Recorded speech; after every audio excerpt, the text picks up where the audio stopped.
Did you know we have a thriving global community of like-minded ancestral home cooks and homesteaders?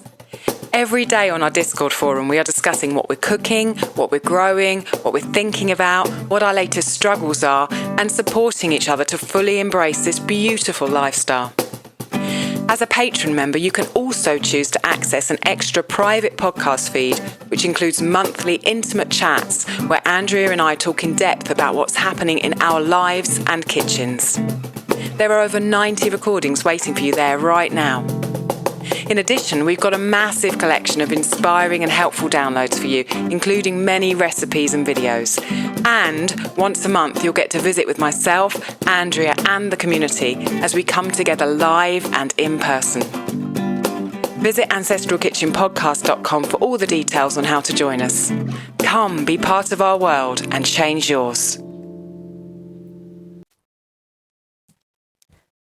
How do you eat ancestrally and seasonally, even during winter, when the produce stands may be shut down and your garden may be covered over with snow for the season, and your body needs a different kind of support than it does during the busy, active days of summer? In this episode, Allison and Kathie, who is a long-time listener, supporter, and friend of the podcast, got to talk about all these topics and much more. Kathie is the creator of Homespun Seasonal Living, one of my favorite websites for pulling recipes. And Kathie is an expert and authority on all things food preservation, gardening, storage. In this episode, they covered some great winter vegetable and fruit options, storage of winter produce, and of course, preservation methods including canning, freezing, dehydrating, and fermenting. And of course, the often debated topic of nutrient loss during preservation. They also discussed aspects of combating winter food boredom by creating variety in the diet and ways to alleviate the heaviness of winter food. They also covered some interesting ideas for using spices and sauerkraut, different ways of using microgreens and sprouts, and Kathie created a wonderful winter eating guide that listeners can download in the show notes. Kathie is also the creator of one of my very favorite mailing lists, and you can sign up for her mailing list in the show notes right now and get the winter eating guide as well as some other benefits on top of that if you like. I love the recipes I've gotten from her mailing list, and she is so creative with her use of herbs and her different cozy beverages and things that she comes up with. I'm looking forward to hearing how you enjoy this episode and what you and your family do to keep things cozy and local during the winter.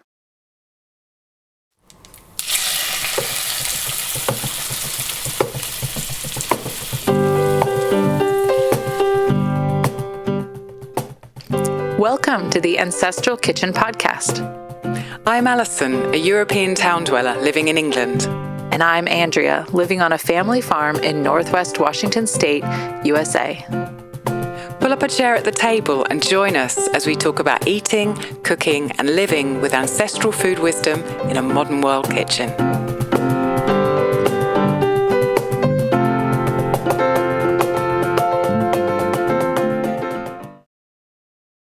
Welcome back to Ancestral Kitchen Podcast. Today I have a guest with me, no Andrea, but I am talking to Kathie Lapcevic. Hello, Kathie. Thank you so much for coming and talking to us today. I am so glad to be here. Thank you. Wonderful. You can find Kathie online at homespunseasonalliving.com. She's been a podcast follower and a podcast patron for a very long time, like since way back. And we've been delighted to have her as part of the community because she brings so much knowledge. And the topic that we're going to be talking about today has come directly from actually the podcast and Patreon community. Last winter, we were talking about getting through winter, and someone said it would be a really good idea to have an episode on cooking ancestrally through the winter. And when I saw that, I immediately thought of you, Kathie, because I've seen so many wonderful winter recipes on your website, and I know how much you focus on living seasonally and being in tune with the seasons. Yes. And so I thought with all the rest of your experience that you would be a wonderful guest to have on and to talk about ancestral cooking through the winter. So the first question we ask everyone, as you know, is what did you last eat, Kathie? I had breakfast, and I'm going to be honest, I have some variation of this probably almost every day. Okay. So, I kind of have an open-faced sandwich. So I start with a piece of toast, and this morning it did happen to be salt rising bread because I'm recording a class on making that, and so I have so many loaves of it in the freezer. It's unbelievable. And then I put a little bit of sauerkraut, a couple of tablespoons of sauerkraut on top of that toast, and then eggs. And this morning I happened to have some beet greens that I sauteed in lard, and then I just scrambled some eggs on top of that and put that on top of the sauerkraut. I love warm eggs and cold sauerkraut. My husband thinks it's quite disgusting combination. But for whatever reason, I really love it. I've never tried that. I don't think I've ever tried cold sauerkraut on warm eggs. But there's so many textural differences there with the hot and the cold and the crunchy and the runny all together. Right. Oh my gosh, it's really good when the eggs are kind of over easy and you have the runny yolk and the sauerkraut. For me, I love that. And then I always have a cup of coffee with a little splash of goat milk in there. And that I always call that my first breakfast because it's not very large, usually just 2 eggs. So it's not quite enough. And then I have like a snack mid-morning, but I haven't gotten to that yet. Yeah, I've started doing that because I can't eat so much in one go. And I kind of do the same as you. We tend to have this sort of a theme of breakfast, which is usually oats. And so most days I'm having porridge. And I vary that. And most days I put an egg in my porridge and then I put linseed on it as well.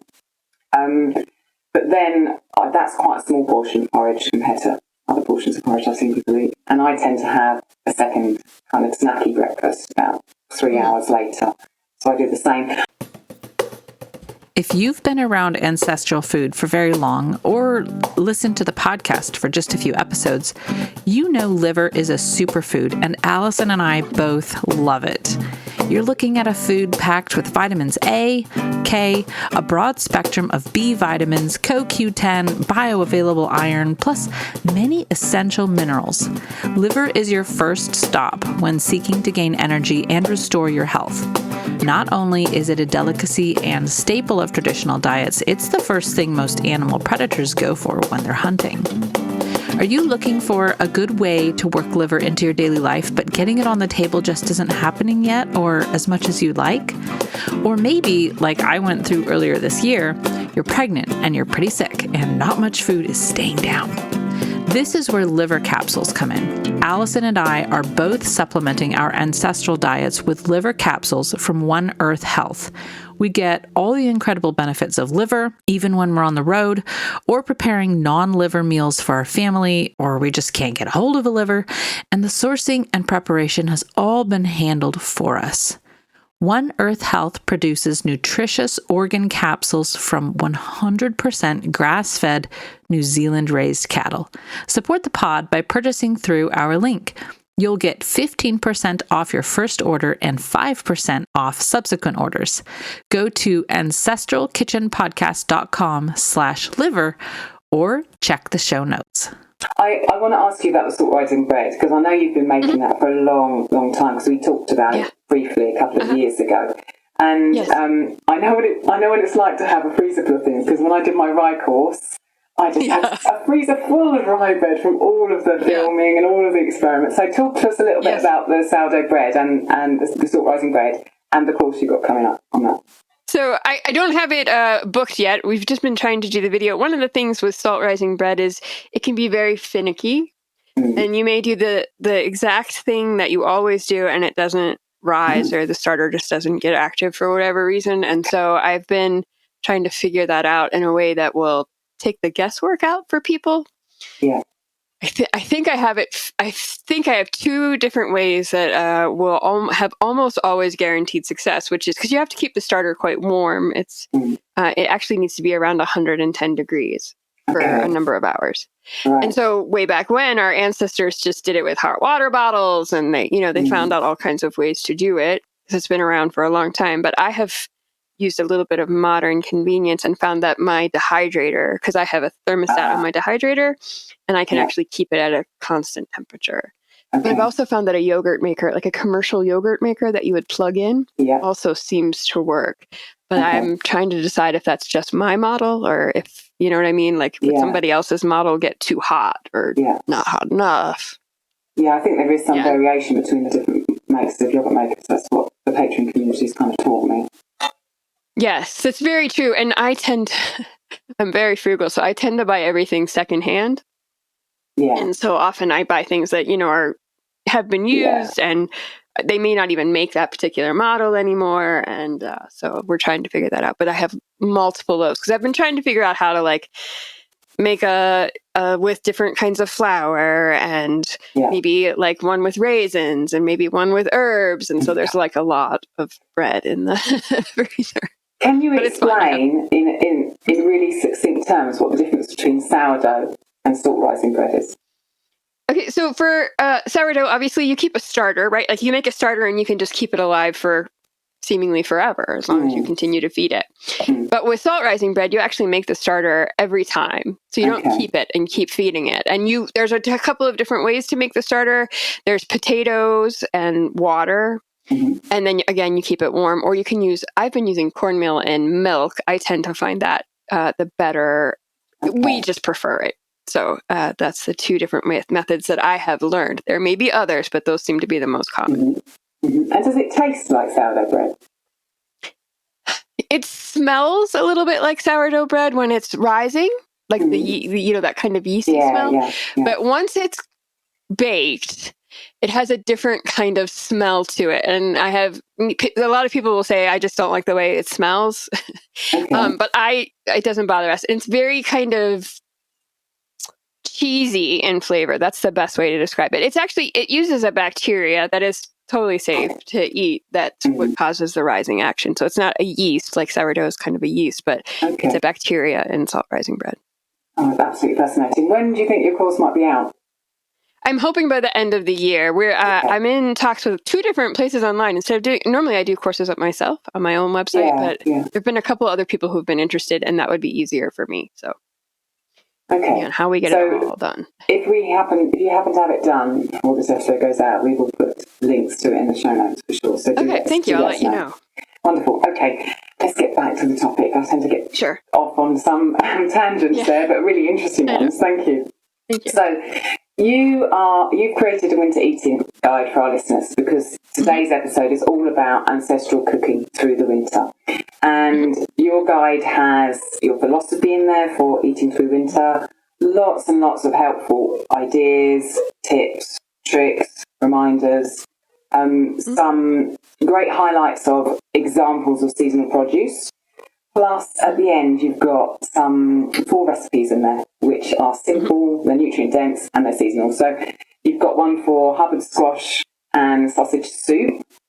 You've got a stewed apples and sauerkraut, which we will talk a bit later on about sauerkraut, because you're the one who introduced me to cooking sauerkraut, and I absolutely love it now. You've got one with a wonderful name, Rumpuddydump, which is potatoes, cabbage, and cheese. And then you've got a herbal hot chocolate in there with some of your favourite kind of herbal combinations. Listeners to the podcast can download that PDF, which you can then print or just keep on your computer, from ancestralkitchenpodcast.com/downloads. So what we're going to do is we're going to dive into everything that's in your guide, plus talk about getting through the winter and also answer some questions that have come in from patrons. Okay. Wonderful. Okay, so let's start with sourcing. Can you talk about where it's best to get seasonal vegetables from in the winter, how you go about finding those places, and your experience with that? Sure. So obviously, this will depend on where you live in the world. Where I live in Northwest Montana, in the United States, and it snows usually by the end of October, well through March. And so it's cold, and obviously there's just not a ton of opportunity for me to find local stuff that's super fresh, right? So a lot of our local farms have stock up sales towards the end of September, where you can buy big bags of stuff that you can preserve or put in cold storage, like carrots and rutabagas and things like that. So I think depending on where you live, my first thing is always look to your local farmers, assuming you can find them, right? You should be able to find somebody, hopefully, depending on where you live, that you can tell. Like if you live somewhere where it's warm, obviously your definition of winter eating is going to be very different than mine, because you may quite literally still have things growing, right? So I think always look to what is local first and foremost, as much as you can. So, and I admit that takes some time to develop, like that local food community, but you will never regret any time you spend working on a local food community and just learning what people are growing in your area. So that's obviously always first. And then, if you have to, you go to the grocery store. But even if you have to go to the grocery store, choose things that are still winter season, right? So if I'm living in Northwest Montana, a watermelon is not at all seasonal for me in January, just because it happens to be in the grocery store.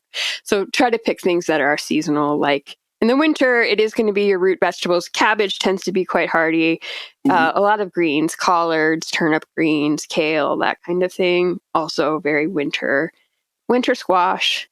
There are so many kinds of winter squash. I think people get really stuck on this idea that it's pumpkins and only pumpkins, or only pumpkins and butternut squash for some reason. Butternut's really popular these days. But there are so many others. And if you can find a local farmer who's growing a variety that does really well in your area, they tend to store incredibly well without needing, you don't necessarily need a root cellar. You just maybe need a room that stays a little bit cooler than the rest of the house.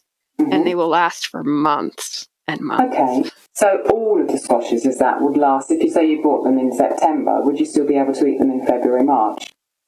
I would say most. And I would just keep an eye just to make sure something doesn't get a little soft and use those ones up first. But most would. I mean, not like zucchini, right? So a winter squash. But and the delicata squash tends to not, if it has a thin skin, it will likely go bad quicker than something that has like a really hard skin to it. They're always a bugger to cut through. I let Rob do that. My husband helps me do them. What was really interesting, two things you said, is that the winter's different. Your winter is so long, really, from European standards. When I was in Italy, there really was not much snow at all. I mean, sometimes we'd get snow in February, the end of January, February, but the ground's really not covered with snow for, certainly when I was living there, for longer than a week. Here in the UK, where I am now, there's a bit more snow, but you've got a serious winter, there. So you've really got to prepare for it. Yes. The other thing that made me smile, go on. No, I was just going to say, you do have to, and I know we're going to talk a little bit more about this later, but you do just kind of have to learn to ride out your preserves. You have to really think ahead.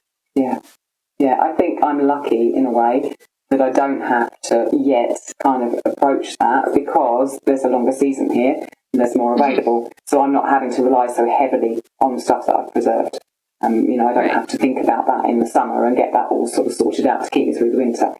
The other thing you said that made me smile was that you would never regret looking out local food sources, and I completely agree with that.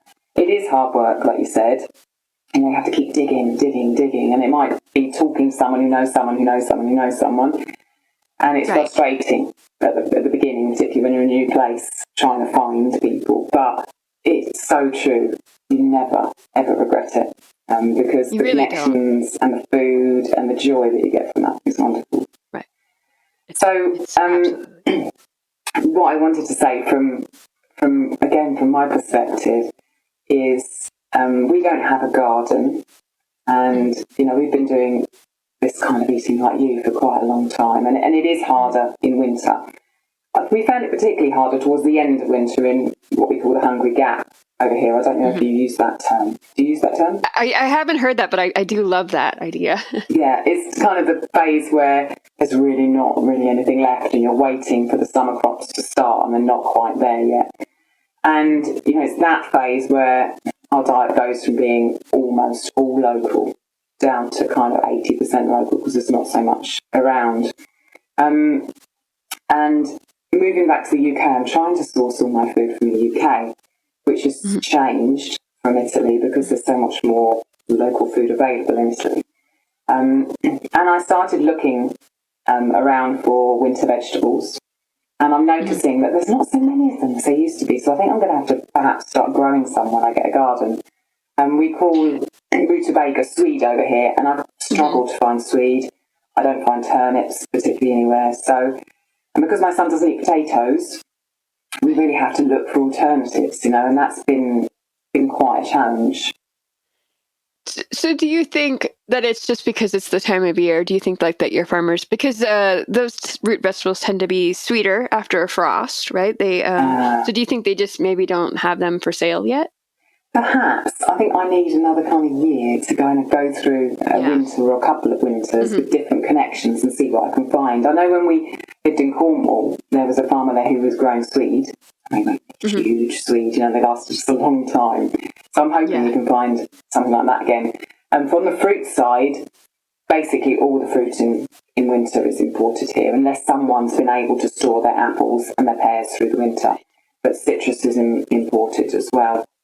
What's interesting, something you say in the guide, is that we need to reframe our ingrained modern habits.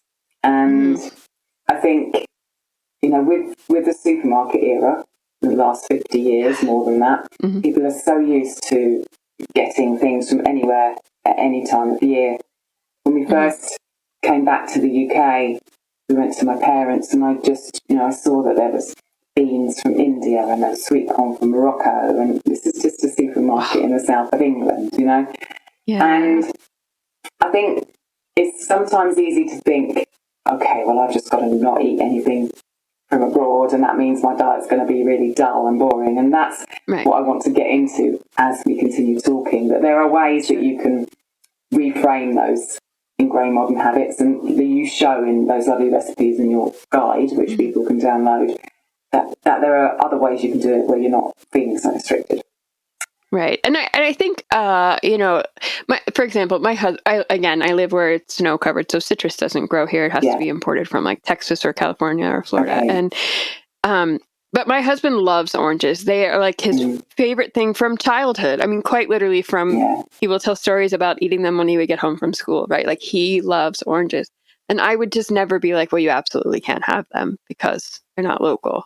Yeah. So, we choose to buy organic ones that are more expensive, that kind of thing, and then make the most out of them. I use the peels for a number of things so we don't let anything go to waste. But you also have to remember that we only eat them in winter because that's when they're in season. So we're not eating them in July when they're not in season. And you learn, I think it was in Little Women, in the book Little Women, they would get so excited about an orange for a Christmas gift because it was such a treat. And I think we need to think about that as well in our modern lives. It's such a treat. And it's such a treat to have that fresh tomato in August, right? Yeah. Whereas, even if you bought a tomato in January here, it would be terrible. It wouldn't be good anyway. So just learn to see it as a treat. Yeah, that's a reframe, isn't it? A complete reframe. But once you're there, then you get the joys of actually tasting that stuff when it's in season, and you realise it's a completely different food when it's like that. Absolutely. So in your guide, you give some examples of really good winter vegetables, and we've kind of you mentioned them a bit: the hardy greens, the roots, and the winter squash. And do the hardy greens store as well as the squashes, or how long can you keep those? They will stay well in a refrigerator for a while. Although I have read of ancestors keeping, cabbage, for instance, will stay for quite a long time if you have a root cellar or a cool place to keep it. Although it will also keep for quite a while in the refrigerator, but it's not going to stay for months like a winter squash would do. Yeah, without some sort of freezing or something. Can you give us some examples of winter greens other than cabbage? Sure. I mean, collards in the United States, of course. Are you big fans of collards? I feel like probably not. I don't know. I think maybe we call them something else because I don't see collard greens over here. So either they got a different name or they just don't grow.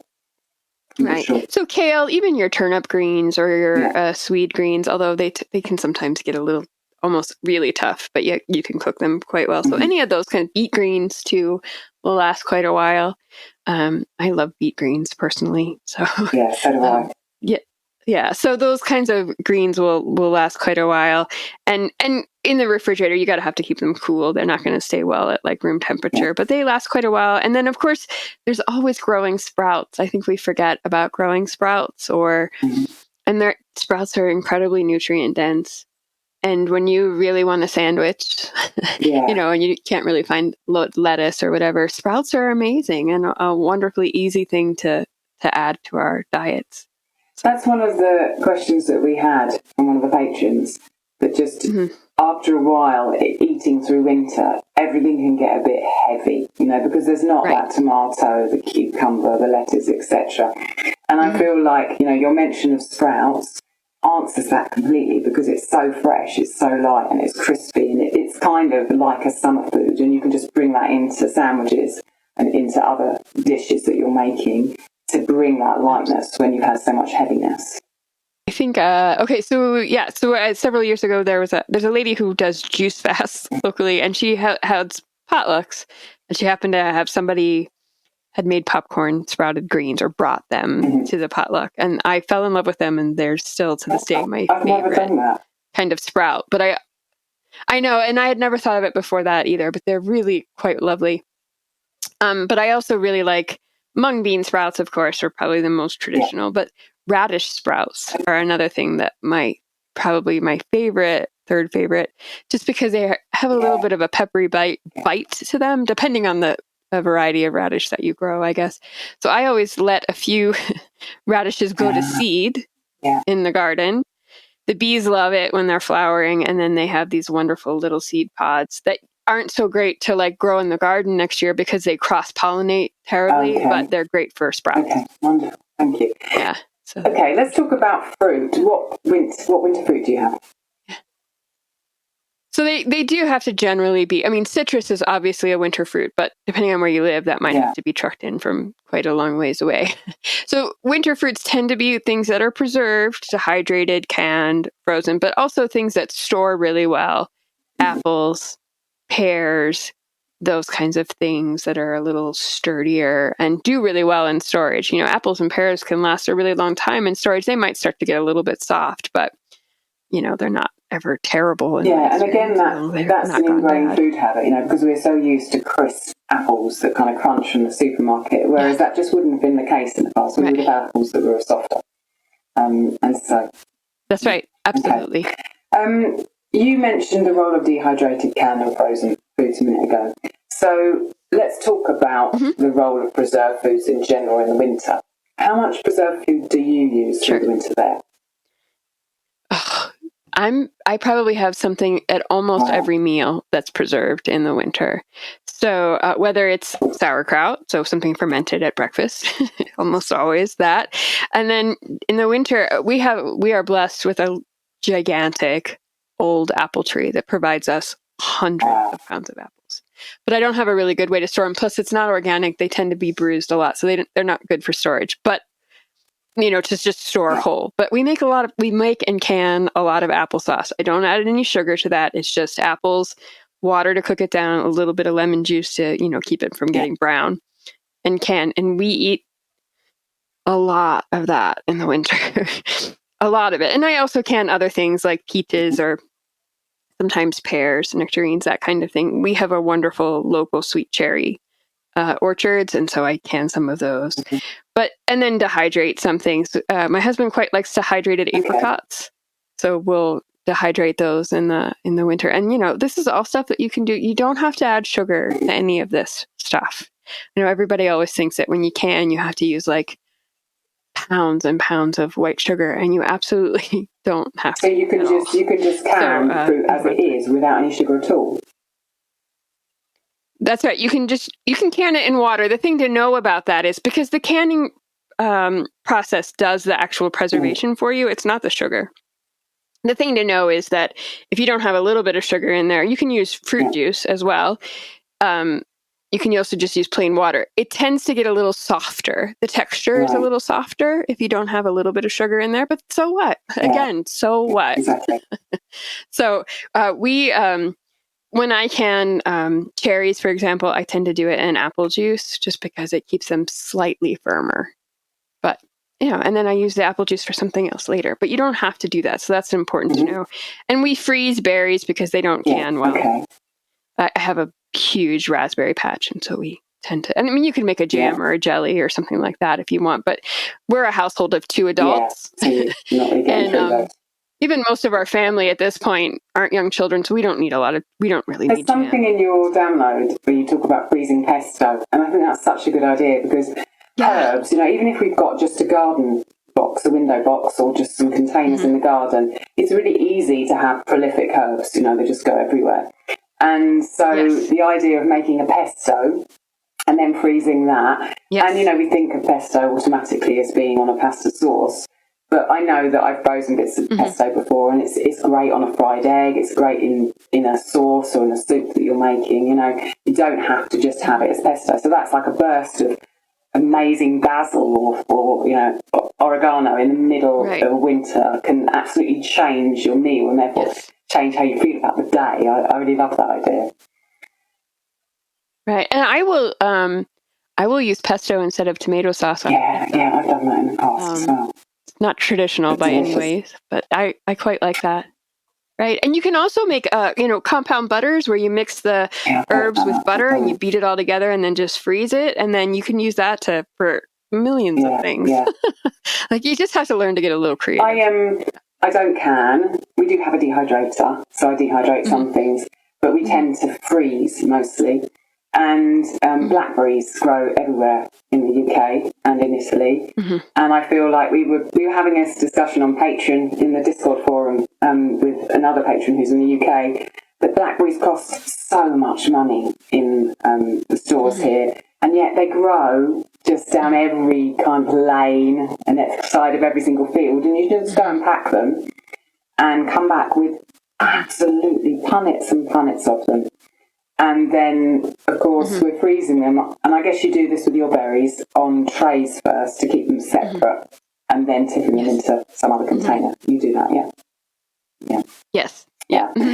So I think it's a matter of finding, if you're not into canning, but perhaps you have a bigger freezer, you can rely on freezing more. But it's kind of nice by the sound of it, particularly for, you where you have such a long winter, to have all those 3 different methods to rely on to give you different produce. Right, absolutely. And I think some things, some things are just better. Like I said, my husband quite likes dried apricots. I like them too. They're not my favorite thing, but they're okay. But whereas when they're canned, I think they're really not great. They're just way too mushy. And of course you could freeze them, but dehydrating is so easy. So everything has its own. You may find, if you do a lot of preserving, that you like some things better than others, right? So fermented cabbage, obviously, is sauerkraut. Wonderful. Canned is not so great. I don't really even care for it. Frozen, unless it's like frozen in the cabbage rolls. Yeah. So that's about it, right? So yeah. Yeah. Okay. It's getting used to what you like, and then kind of twisting it with that. Hey, you washing the dishes. Been there. You've heard Allison and I talk over and over about her love of rye sourdough bread. Well, I might actually call it an obsession, but that's neither here nor there. Now you can make Allison's rye sourdough in your own kitchen with her as your teacher. And she's a really good teacher. Rye is economical, it's delicious, and full of nutrients and low in gluten. There's a reason why it has been a darling of bread bakers for centuries. Make it into sourdough, as Allison will show you in her course, Rye Sourdough Bread, Mastering the Basics. And you've got an amazing, tasty, and nutritious staple in your kitchen. It's traditional and it's nutritional. In this course, you'll learn everything there is to know about how she creates and maintains her rye sourdough starter, all about whole grain sourdough rye, including the key differences between baking with rye and wheat, how to make 2 loaves, an everyday rye sandwich bread, and a delicious Russian-style dark rye loaf, and what to do with your sourdough discard. including video walkthroughs for sourdough pancakes and a tasty, sweet, spiced cake.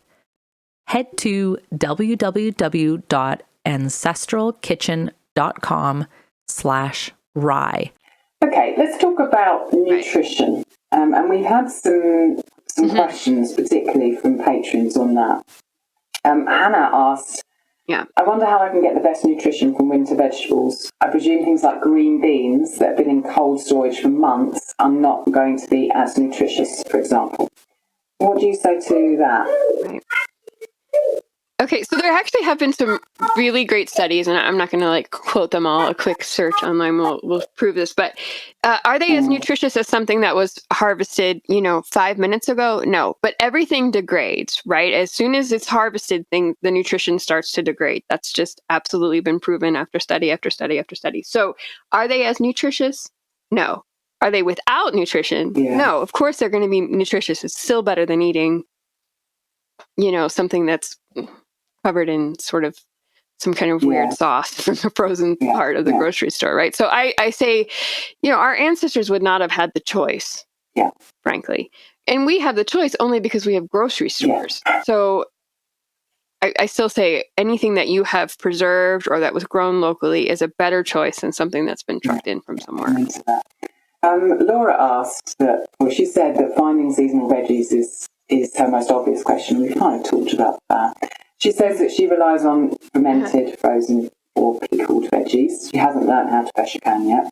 Mm-hmm. And she made a comment about how nutrients are lost in the canning process. She asked, though, about nutrition in fermented vegetables. So say you fermented cabbage in the summer, and then you're not eating it until the winter. Do you know about the nutrition that's available in fermented vegetables when you preserve them like that? Okay, so we definitely know that it's high in vitamin C, and in nourishing traditions and in other studies, we know that it provides enough vitamin C to prevent scurvy. So that's a significant amount of vitamin C. Yeah. Okay. So it definitely has nutrition that's worth having and eating. And I'm a big fan of eating that when it's a tougher time to find fresher things. Obviously, if we're eating citrus in the winter, that has a lot of vitamin C. Also, rose hips, for anyone who has rose hips, you can grow that and, or you can harvest those and dry them and make tea, and it's higher in vitamin C than oranges. So just remember that you have a lot of options for your vitamin C, even in the middle of winter. Yeah, so that's something that I've done with the dehydrator. I've got rose hips, collected them, and then dehydrated them into kind of a powder, and then sprinkled that on breakfasts over winter, with loads and loads of vitamin C. Let's talk a bit about nutrition from canned vegetables. Now, I don't really know about this, but I know that people think that canned vegetables lose a ton of their nutrition. And I know you know something about this, so talk to us about that. Right. Sure. Okay. So the University of California, Davis had done a study back in 2007, and they did find that you lose about 1/3 to 1/2 of some vitamins, not all vitamins, just some. Vitamin C tends to degrade pretty quickly, but they also found that is the same level that you would lose in just cooking those vegetables anyway.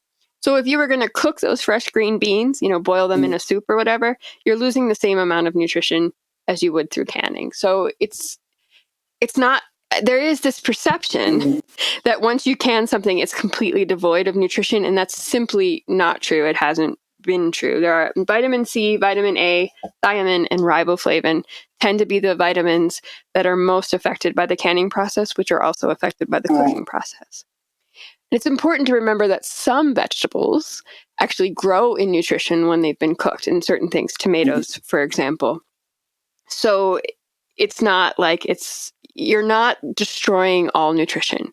It's still better to have those vegetables than not, because you can't find something fresh. Okay. And what about frozen? I remember when I was growing up and shopping a lot in the supermarket, things on the packet of frozen vegetables saying, they're frozen the moment they're picked. And so I'm thinking in my head that frozen is the best way to make sure you're not avoiding nutrition loss. Is that true? It's actually, dehydrated is actually the best way to preserve nutrition, because it's done at a low temperature. And when you dehydrate something, you remove all the water, it helps present, because everything continues to degrade, right? And so when you've canned something, it's in an airless environment. There's no oxygen. So the degradation that happens just from oxygen in the air stops. Whereas when it's frozen, it's rare to get it that completely airtight. Plus, it has a tendency to get freezer burn after a certain amount of time. So it's really, the dehydrated is absolutely the best. But do you want to eat everything dehydrated? Probably not. Yeah, there's ways to rehydrate, but some stuff is just simply not as good, in my opinion.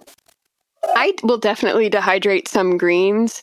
I dehydrate zucchini, for example, because it's really easy to throw into a soup later and rehydrate and be quite tasty. It's interesting. I've dehydrated tomatoes quite a lot from the summer, and I like those because then I can powder them up in like a little coffee grinder, and I can put them in anything, and it's just like a tomato powder, and that's really, really delicious. Right. Right, and you can do that with greens. Powdered greens. I haven't thought about that because I've seen kale powder very, very expensive in shops. Yeah, and I guess it's just that, isn't it? And you can absolutely put it in the dehydrator and whiz it up and throw it in a soup or something. Yep. Okay. Do you think that, you said that there's some nutrition loss in all of these? It's not as fresh as if you'd cooked it, you'd had it just then. But also, even in the summer, if we're cooking vegetables, it sounds like we're potentially losing just as many vitamins by cooking them. Do you think that, going back to how our ancestors would have lived, do you think they would have been looking for nutrition elsewhere through winter? Or their nutrition would have gone up and down in different seasons? What's your take on that?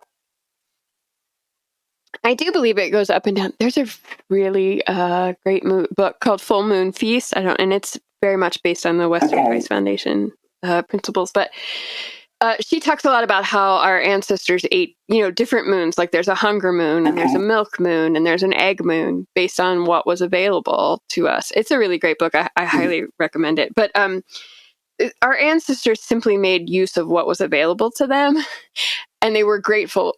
If you lived in a place like where I live, which, there are ancestral people who lived here in the winter, they were simply grateful for whatever food they had. But we have to remember that, yes, because we talked a little bit about this, and I know that one of the questions was, it does tend to be heavier in winter because depending on where you live, you needed an extra layer of fat just to keep your body healthy and warm, right? And so you did eat maybe heavier foods. You maybe ate fattier foods. You did all of that just to keep fat on. But then once the spring came, right, we eat a lot of things that are really light and refreshing and tonics like dandelion greens and other things to help clean out the liver from all of that. So it's very cyclical and very much in touch with nature and the seasons. And I think that's very much how our ancestors ate. A lot of research and studies have proven to that. So I feel like you just have to remember that our ancestors understood the seasonal rhythm and adhered to it simply because they didn't have any other choice. Now we have a choice. If we really want to have an orange and we live where oranges don't grow, we can do that, but we should do our best. I think I find we have this idea that we have to have instant gratification, right? So and like one of my most favorite things to eat in the whole world, it's just a BLT sandwich. I love it. I love a BLT sandwich, and I really love it on the salt rising bread. When I first started, someone said, "Wait until you have a BLT on that kind of bread. It's just the best," and it really is. But guess what? I don't have fresh tomatoes until August, and so I have to. When I have that, it's such a treat, and I love it so much that it's worth waiting for. First of all, you're making me want to try the salt rising bread, definitely. I think that, going and living in Italy kind of taught me that because seasonal is more mainstream there than it is here, I think. And so if you want to get broccoli, you've got to wait till broccoli's in season. Whereas in this country, people eat broccoli throughout the year.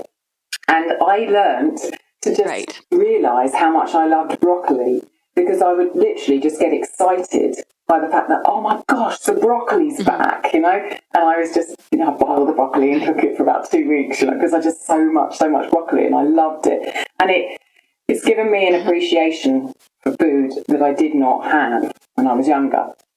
And I hope that, coming back to the UK and realising the difference in produce here and trying to align our diet to just food that's produced in the UK, which we're trying to do, I'm I'm coming up against those, ideas of, I want instant gratification. Hang on a minute, I've got a principle here and I want to stick to it. And it's interesting to see it playing out with my son, Gabriel, because he's kind of used to, eating what's available in season, but he's also used to having a fruit season in Italy, which, starts in March and ends in October, and there's peaches and there's nectarines and there's cherries and there's strawberries and there's raspberries and there's everything. And so back here now, it's interesting to watch him adapting to, actually, we haven't got these fruits in the house anymore. And he surprised me in that he's not really that bothered. Maybe because he's not got, he's not had many years behind him where he could just have what he wanted. Or maybe he's just not so stuck in his ways that us old people get in. But he's quite adaptable, and it's I feel lucky and happy for that, because I'm not fighting with him. But I also feel proud that we're passing on this idea of, we're living here now, we eat what comes from the ground at the time it comes from the ground here, We don't just go for the instant. And it's... And that's just like a very powerful thing. And I grew up in a gardening family. So there's always been gardens, not huge gardens necessarily, but there were always gardens of some size. And so I learned early what that meant, as far as my family wasn't quite as, ancestral eating, there was plenty of white flour and white sugar, right? So there wasn't, but it's still, I learned a lot about just eating what came from the ground when it was in season, and how to preserve that, so that having that behind you is so much easier, and you get it to an adult if you want to change something. I agree. So, okay, let's talk about another big question that comes up and that came up, and the reason why we wanted to record this episode, which is combating boredom over winter and winter food. And it partly falls into this idea of having what you want when you want, that we talked about already. But I think there are some things that we can bring to the idea of combating boredom over winter, and I know that your recipes do as well in the download. Hannah asked, Hannah's a patron who lives in Belgium, and she asked, I really struggle with winter food getting boring and repetitive. Leeks and root vegetables don't give me a lot of inspiration. So can you speak to Hannah and all the other people that feel like that about winter? Sure.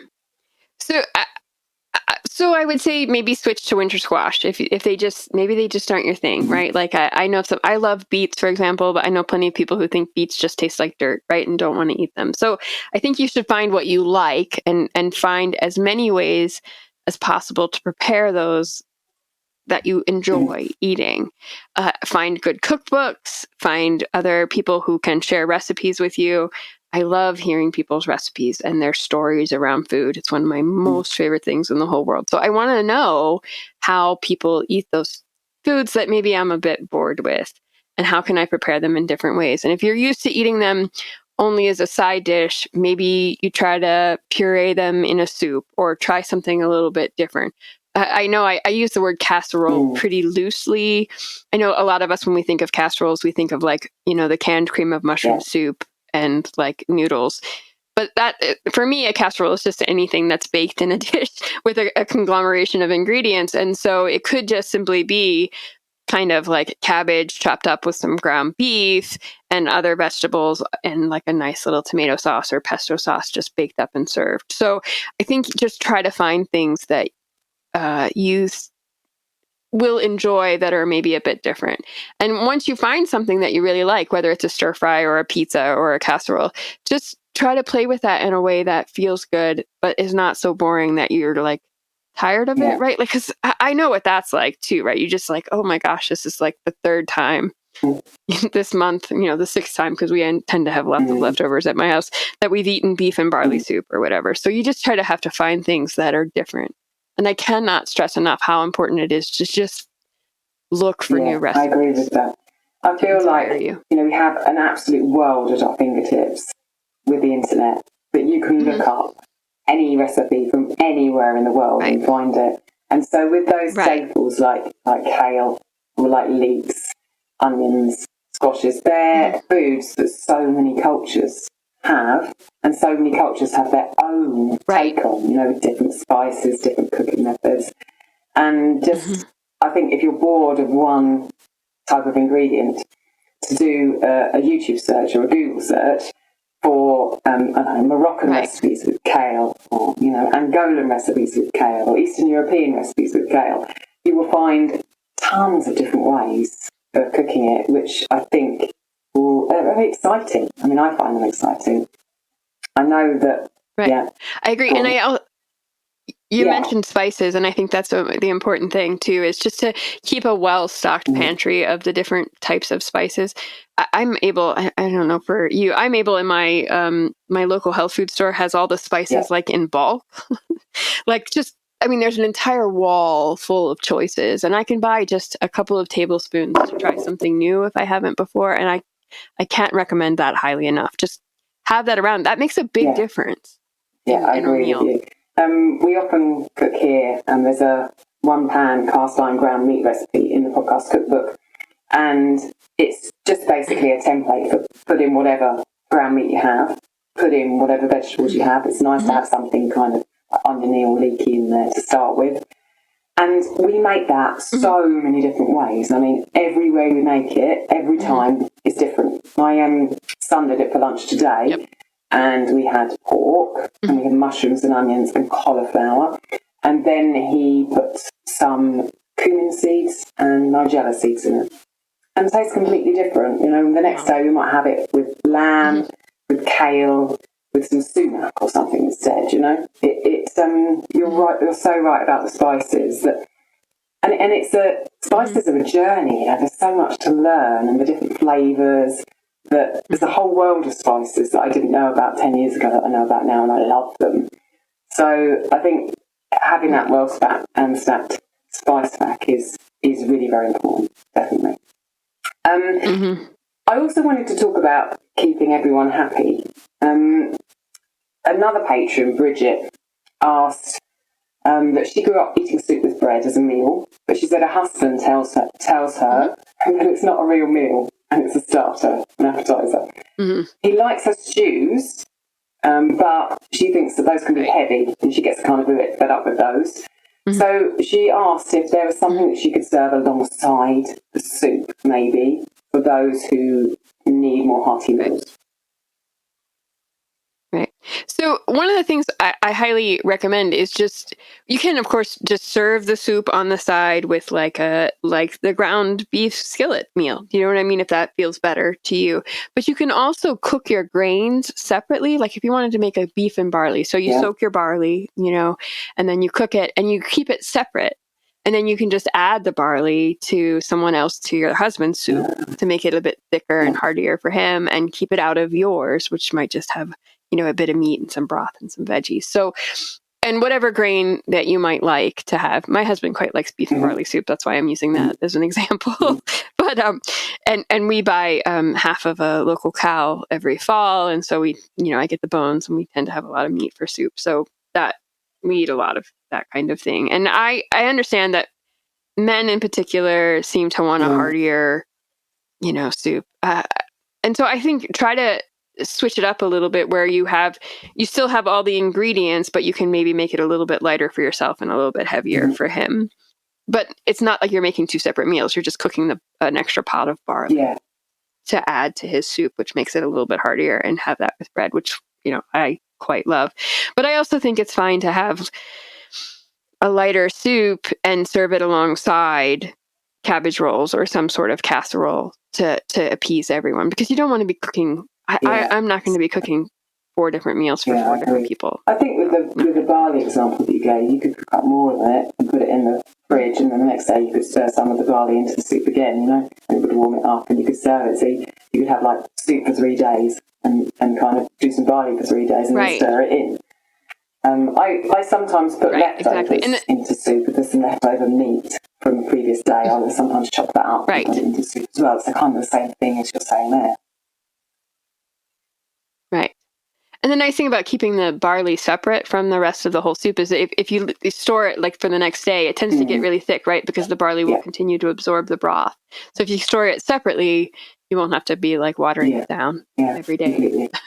The other question we had, I think we've answered already, which was, I feel that the food's so heavy and how can I make it lighter? And I think your idea of sprouts and or microgreens as well, that I know a lot of people can grow inside, they can bring lightness to those meals over the heavy season.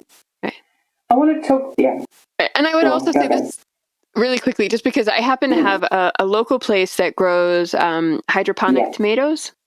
Are they as good as the tomatoes that I grow in the ground? I don't think so. But they grow them locally, and they grow them organically, and they have this like geothermal greenhouse that stays really warm. I mean, like, it's just this really amazing operation.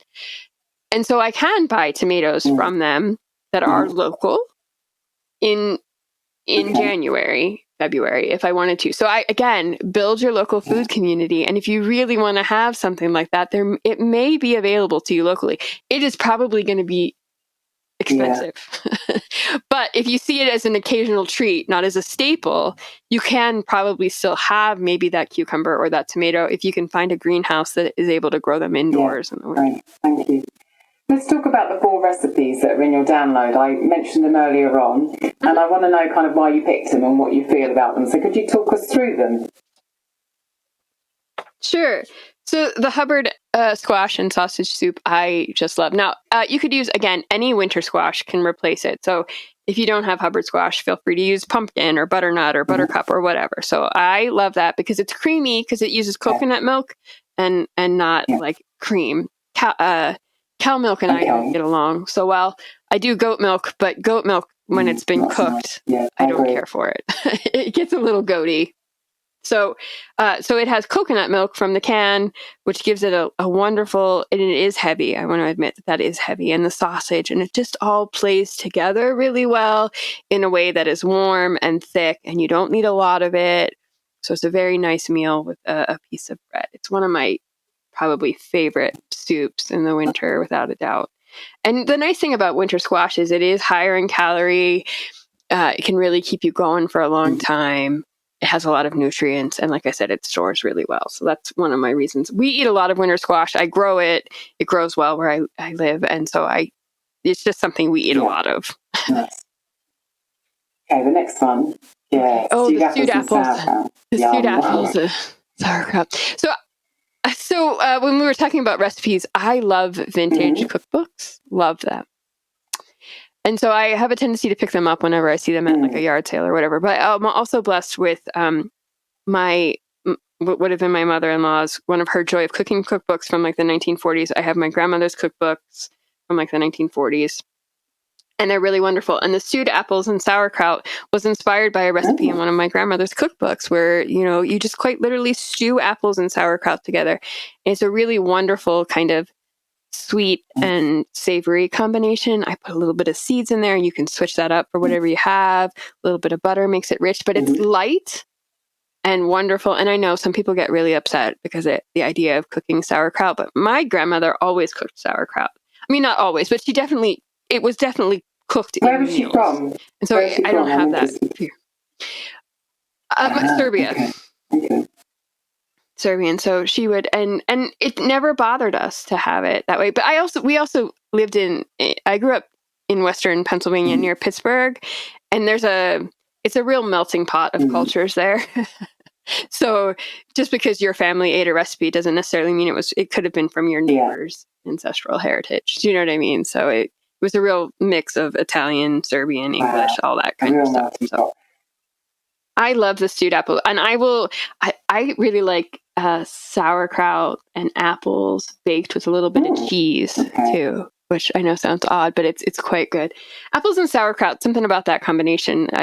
It is sweet. I think you don't eat much fruit, if I remember, so maybe not the best combination for you. So I can make it for them. I do that a lot. Okay. I think that the cooked sauerkraut thing, I said earlier that you turned me on to that, and I put it in pork dishes with such delicious results. And then Gabriel's been putting it on pizza. So, he makes his own little mini pizzas. Oh, yeah. And then he's like, I want to put sauerkraut on. And everyone loved it. So I really think, people would have done that. They weren't just making sauerkraut to get the probiotics. They're making the sauerkraut because they needed to store the cabbage for the winter, as we talked about. And so they would have cooked it, you know. And I know that I've seen recipes, you know. I've got a book that we read something from on an episode a while back, which is Transylvanian cuisine.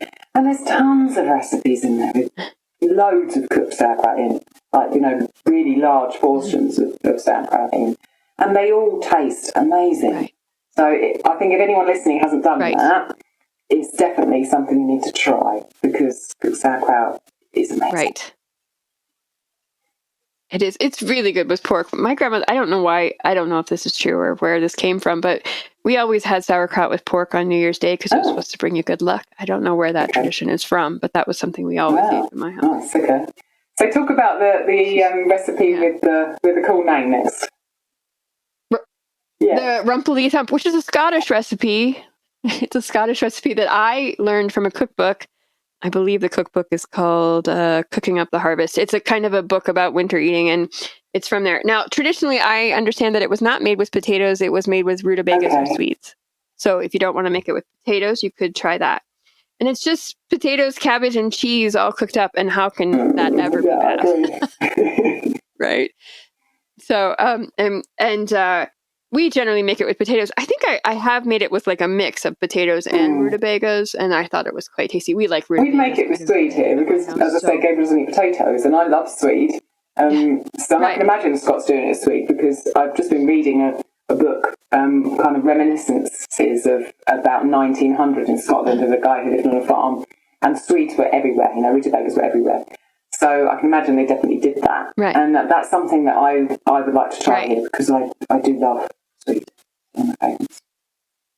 Right. And we just make I think I make probably a half of a recipe, because again, we're just a household of two, and it still seats us for a couple of days, because it is thick, but it's really great alongside like a little bit of roast chicken or something. So it's quite delicious, I think. And then your last one is a drink. Tell us about that. The herbal hot chocolate. So I dry a lot of herbs in the summer. I grow them, and like you said, they tend to be quite prolific. You know, like things like mint or lavender would be really great here, lemon balm, that kind of thing. And really, it's just warming up milk and putting your dried herbs in there, whichever you kind of fancy, lavender, rose petals, whatever you kind of like to drink, and then melting in a piece of chocolate and warming that all up together. You strain the herbs off. And it's just a nice little treat. Doesn't have to be really high in sugar, because you can use just dark chocolate, but you could use a white chocolate or a milk chocolate if you want to make it a real treat. And it's not super thick. Like the recipe I have is quite thin, but you could add more if you wanted it to be. We like it just as a kind of I don't want to pretend that the herbs in this recipe are going to be like super healing for you, but it's just a nice way to use up something that you maybe saved from your garden. And we have a lot of mint and lemon balm in our garden. Things like sage and oregano might not be as tasty as like a mint or a lavender or even chamomile would be quite nice. Just to, when it's really cold and you've got a steaming hot chocolate there, that's just wonderful. That's one of the joys of winter. There's something really cool. Right. And that's one of the things I try to tell people is when you're like thinking about preserving things, it can be really like this idea that it has to be like, I have to get through the winter, so I preserve everything, which is like this really stressful way to look at it. But you could also just think of it as, I want to have comforting things for the people I love. And one of those comforting things is herbs for hot chocolate. And obviously you can also use those herbs for making a cup of tea and using it for healing, but it can also be for something like this. Wonderful. Okay, we've covered a lot, Kathie. Is there anything else around food specifically and winter that we've missed or that you want to add? Boy, I cannot think of anything other than just make sure that if you're preserving things, that you preserve some things just because you want to, because they give you some comfort against the cold. Do you, at your fingertips, do you know some of your favourite cooking books, your favourite books that you would recommend, particularly for winter? Right. If you haven't got them to hand, then I can put them in the show notes afterwards. You can send them to me. I know. I do not have, though. The one that I mentioned that had the Rumpelithumps, I think it's called Cooking Up the Harvest. I'll double check that and get that back to you.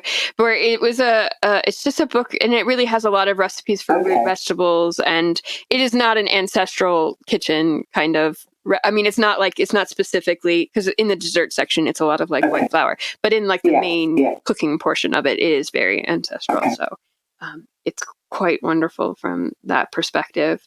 And again, I really like a lot of the vintage cookbooks, and I pick those up because I know sometimes you can pick up those cookbooks and sometimes they can be really heavy on things like creamed soups or whatever, canned things.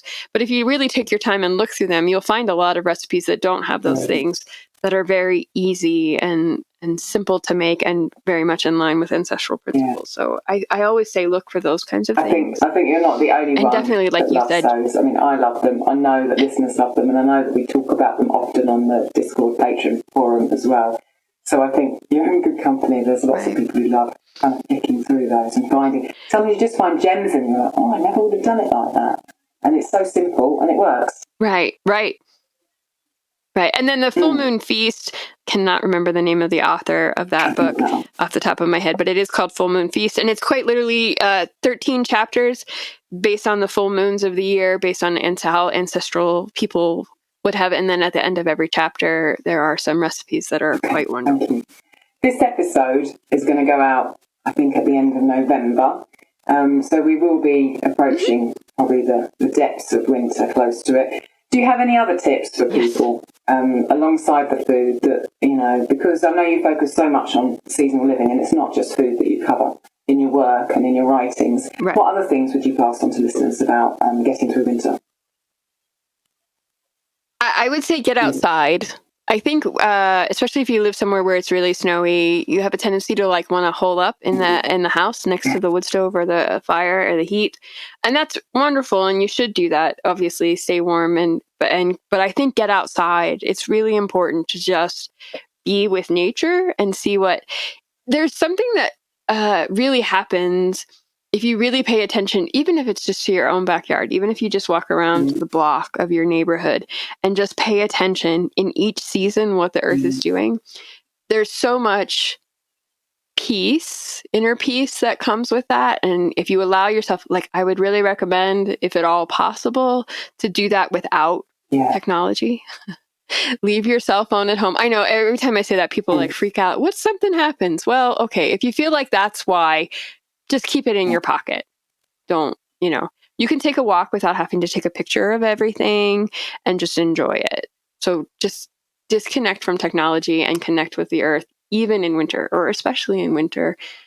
Before right, in that late fall, early winter, before the light returns, it's amazing what's going on in those dark hours in dusk at dawn. And I think we tend to miss it in our modern society where we're all connected to electric lights all the time. So I think if you can do that, you may just find that eating in harmony with the season gets a little bit easier because the rest of your body and mind are in harmony with nature. Completely. The more you notice it, the more you realise what's happening and changing around you. And then I think there's something in our body that just got some sympathy with that. Right. Wonderful. Thank you, Kathie. Tell us where people can find you if they want to check out, because there's 4 recipes in that download, but there are tons more recipes and good things on your website. So tell people how to find you. Right. So you can find me at homespunseasonalliving.com, and I am on Instagram and Facebook. Those are the only 2 social media channels I use, and that they're both Homespun Seasonal Living as well. And I am not super prolific on any social media, but I am there, and I do share things that I find interesting, and I try to share recipes and fun things about seasonal living whenever I can. Do you have courses or any kind of mentorship programs going on? I do have ebooks and some courses, and then I do have, I'm just entering my second year it's called The Seasonal Whisper, which is a packet that you can actually have mailed to you. It comes out each equinox or solstice with recipes for food as well as herbal things, and just a letter and stickers and fun things to help you live a more seasonal life in a very old-fashioned kind of way. It is my favorite thing I've ever done. And I love sitting down to write the letter that mails out to people all over the world. So it's quite a fun thing. And you can find more about that on Homespun Seasonal Living. Okay, and that's called The Seasonal Whisper, yeah? Okay. It is, super. Yes. So there's 2 places to go. Kathie's website, Homespun Seasonal Living, and her social, and also go to ancestralkitchen.com/downloads, and you can download Kathie's PDF, which has got the kind of tips and tricks and also those full recipes in. Wonderful. Thank you, Kathie. Thank you ever so much for your time. Thank you and so your much. expertise. And I look forward to the discussions in the Discord forum about this now, because I'm sure that people are going to be sharing winter recipes and talking about your full recipes in the download, which will be really nice. Wonderful. Thank you. I can't wait. Bye. Thank you. If you'd like to support the podcast, you can join as a patron. Choose from various levels starting at $5. You can see what we offer at ancestralkitchenpodcast.com. While you're there, check out our favourite books, supplements and kitchenware, or give a one-time donation. Leave us a 5-star review on Apple Podcasts. And if you know someone who would love our show, tell them about us. You are helping to bring ancestral food wisdom into modern kitchens, changing the world one plate at a time.